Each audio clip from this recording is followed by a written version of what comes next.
নমস্কার, জ্যোতির্ময় দেবশ্রী।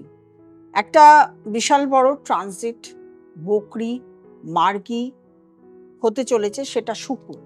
বেশ বেশ সময়কাল ধরে এটা হবে, সেটা নিয়ে একটু বিস্তার আলোচনা হবে। তবে আমার মনে হয় একটা পার্টে হবে না, সেটা আগামী দিনেও আরেকটা পার্ট আসবে। শুধু আজকে আমি বকরি মার্গী, বকরি কোন রাশিতে বকরি, কোন রাশিতে মার্গী, কি হতে চলেছে, তার কি পরিণতি হতে চলেছে, শুধু দুটো রাশি নিয়েই আলোচনা করব। বললাম বিশাল বিস্তার, একবারে এটা আলোচনা করা সম্ভব হবে না। শুক্র গ্রহ, যেটি আগামী 2 সেপ্টেম্বর আমরা তুলা রাশিতে পাব। তুলা রাশিতে শুক্র উচ্চস্থ হয়, সেখানে প্রায় 1 মাস থাকবে। বিশাখা নক্ষত্র থাকবে সেখানে, মঙ্গলের নক্ষত্রে। তারপরে সেটা 3 অক্টোবর, প্রায় 1 মাস পরে 3 অক্টোবর সেটা স্বাতী নক্ষত্রে চলে যাবে, পিছন দিকে পশ্চাৎগমন করবে, স্বাতী নক্ষত্রে চলে যাবে এবং বকরি হবে। বকরি অবস্থায় সেটা আবার চলে যাবে কন্যা রাশিতে, পশ্চাৎগমন করবে শুক্র। শুক্রের একটা বিশাল, আমি বললাম বিশাল একটা পরিবর্তন আসতে চলেছে। পশ্চাৎগমন করবে, সেটা কন্যা রাশিতে যাবে। কন্যা রাশিতে গিয়ে সেখানে বেশ কিছুদিন থাকার পর 22 নভেম্বর সেটি আবার কন্যা রাশিতে গেলেও সেটা হস্তা নক্ষত্রে থাকবে এবং আবার 22 নভেম্বর সেটা মার্গী হয়ে আবার আসবে তুলা রাশিতে। এই যে সময়কাল চলবে এবং তুলা রাশিতে মার্গী হয়ে এসে থাকবে প্রায় নভেম্বর, পুরো ডিসেম্বর মাস। আগামী বছর জানুয়ারি, 2 জানুয়ারি, সম্ভবত 2 জানুয়ারিতে শুক্র তারপরে আবার চলে যাবে বৃশ্চিক রাশিতে। এই যে সময়কাল, একবার বকরি হচ্ছে, একবার মার্গী হচ্ছে, এই যে পিরিয়ডটা, এই পিরিয়ডটা কেমন চলবে এই দুটো রাশির। শুক্রকে আমরা জানি যে যখন বকরি হয় কি ফল দেয়, সেটা নিয়ে একটু আলোচনা করি। শুক্র যখন বকরি হয় এবং পশ্চাৎগমন করে, শুক্র আমাদেরকে কি দেয়? শুক্র আমাদেরকে প্রেম দেয়, ভালোবাসা দেয়, অর্থ দেয়, সম্পত্তি দেয়, ভালোবাসার নির্দিষ্ট একটা ঠিকানা দেয়, বিচার বিশ্লেষণ দেয় এবং দাম্পত্য জীবনে সুখ দেয়, আমাদের প্রচুর ভোগ করায়, যেখানে আমরা কেনা কাটা বিলাসিতা সমস্ত কিছু শুক্র যদি ভালো থাকে তাহলে এগুলো আমরা করতে পারি। কিন্তু শুক্র যখন পশ্চাৎগমন করে এবং বকরি হয়ে, বকরি অবভিয়াসলি বকরি না হলে পশ্চাৎগমন হয় না, তো অনেক সময় দেখা যায় বকরি হয়ে নিজের রাশিতেই থাকে, এখানে কিন্তু পশ্চাৎগমন করছে। এই শুক্রের, আমি রাশি আগে বলবো না, শুধু শুক্রের পশ্চাৎগমন নিয়ে বলি। শুক্র যখন পশ্চাৎগমন করছে তখন কিন্তু এই যতগুলো আমি বললাম যে কি দেয়, প্রেম এক্ষেত্রে অসফল, বিবাহ এক্ষেত্রে অসফল, সম্পত্তি অর্থ এক্ষেত্রে অসফল, অতিরিক্ত বিলাসিতায় খরচা হয়ে যায়, প্রেমের ক্ষেত্রে সিদ্ধান্ত ভুল হয়ে যায়, ভুল মানুষকে সিলেক্ট করে, অর্থ ক্ষতি হয়ে যায় এবং নিজের আবেগ সেটাকে কন্ট্রোল করতে পারে না, নিজের আবেগকে কন্ট্রোল করতে পারে না। অনেক ক্ষেত্রে নিজের যে একটা সেন্স, নিজের একটা অনুভূতি, সেটা বলতেও পারে না, সামনের যে ব্যক্তি তাকে বলতেও পারে না, ভিতরে থেকে যায়, একটা ভিতরে কষ্ট থেকে যায়।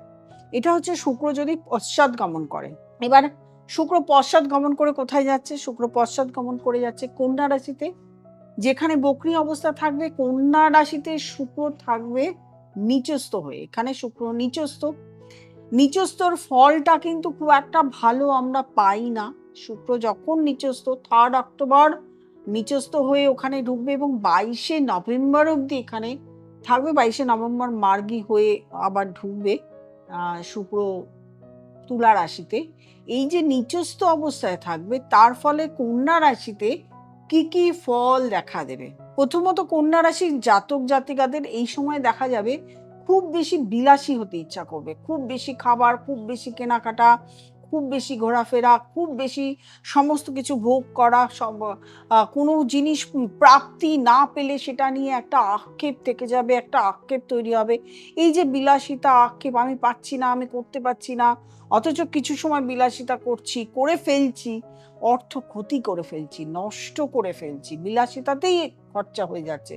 আবার বিলাসিতা করেও আক্ষেপ থেকে যাবে যে এই জিনিসগুলো আমি বিলাসিতা করতে পারলাম না, কিনতে পারলাম না, খেতে পারলাম না, ঘুরতে পারলাম না, যেতে পারলাম না, এই একটা আক্ষেপও থেকে যাবে। তার মানে আমি বেশি পরিমাণে এগুলো করতে চাইবো, তখন আর অর্থ আমার কাছে থাকবে না, এবং আমার ইনকাম, কন্যা রাশির জাতক জাতিকাদের সেই সময়টায় ইনকামও কমে যাবে।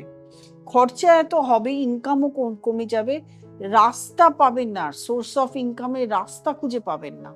দেখা যাবে সেই সময় মানসিক একটা যন্ত্রণা, প্রেমের ক্ষেত্রে যে প্রেমটা আপনি করেছিলেন, যে সম্পর্ক গড়ে উঠেছিল, বিয়ের দিকে এগোচ্ছিল, সেগুলো নষ্ট হতে চলবে।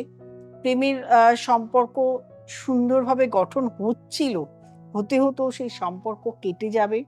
কারোর ম্যারিড লাইফ সেই সময় হয়তো খারাপ যাবে, কারোর এই সময় দেখা যাবে যে সম্পত্তি, অর্থ করেছিলেন, সেগুলো কিছু না কিছু কারণে সেগুলোকে নষ্ট করে ফেলছেন।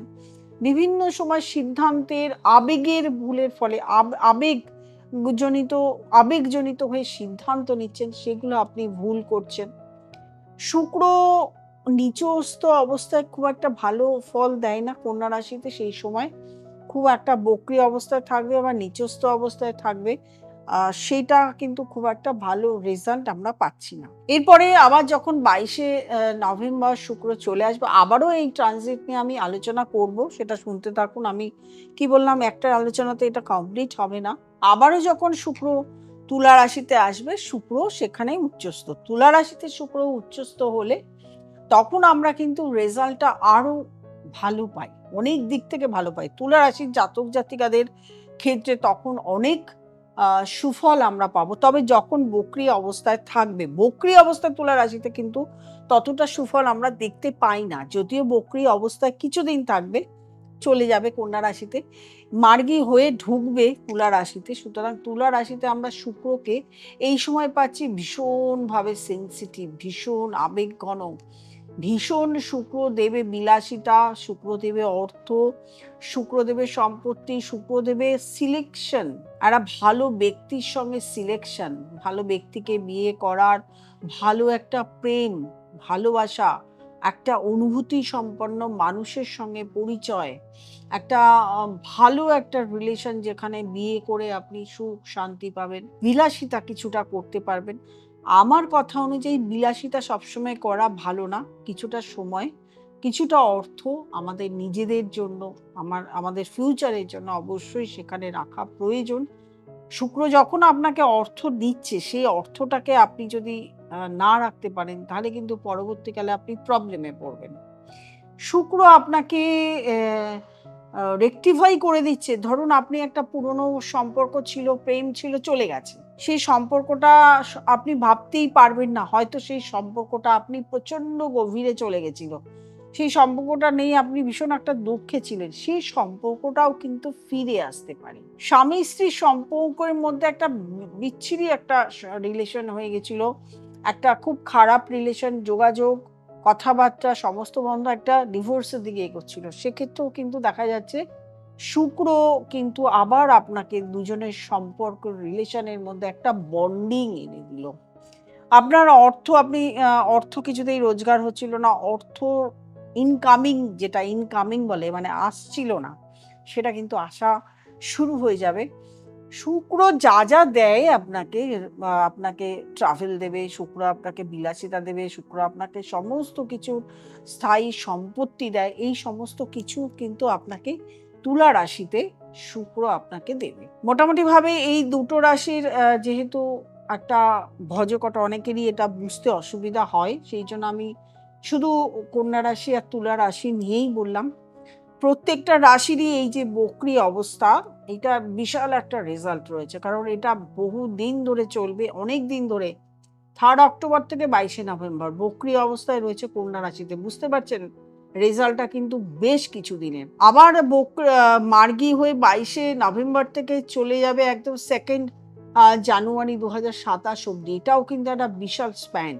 মানে মোটামুটিভাবে শুক্রের যে 2nd সেপ্টেম্বর থেকে শুরু হবে এবং সামনের বছর 2nd জানুয়ারি থেকে 2nd জানুয়ারি 2027 অব্দি যে শুক্রের চলন চলবে, সেটা একটা বিশাল পিরিয়ড। আমি সামান্যটুকু বললাম। এরপরেও কিন্তু পরবর্তী এপিসোডে পেয়ে যাবেন এই আলোচনায় শুক্র নিয়ে এই এপিসোডের আলোচনা আরো বিস্তারিতভাবে পেয়ে যাবেন। যেহেতু অনেকদিন দেরি আছে, সেহেতু আমি একটু সামান্য সংক্ষেপে আপনাদের সামনে তুলে ধরলাম। প্রত্যেকটা ট্রানজিট কিন্তু ইম্পর্টেন্ট, প্রত্যেকটা ট্রানজিট ভাইটাল। এই যে শনি বক্রী হয়েছে, অনেকেরই খারাপ সময় যাচ্ছে। আবার বৃহস্পতি ঢুকেছে, সেখানে আবার অনেকে ভালো সময় যাচ্ছে। আবার শুক্র বক্রী হবে, সেটা অনেকের আবার খারাপ সময় যাবে। আবারও শুক্র যখন মার্গী হবে, আবার কিছু লোকের ভালো সময় যাবে।